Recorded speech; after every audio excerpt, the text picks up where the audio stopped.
John Manfredi. I am back in Des Moines on the site of our development project.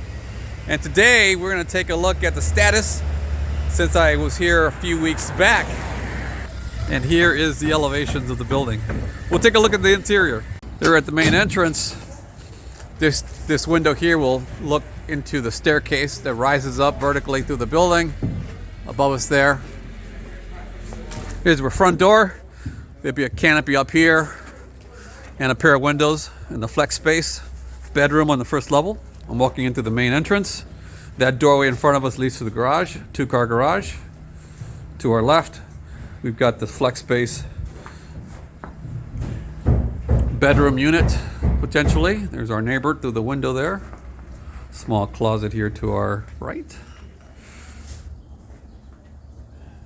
And then here is the staircase that will rise up to the second level where the main living spaces are located. There'll be a little storage area here at the bottom of the stairs.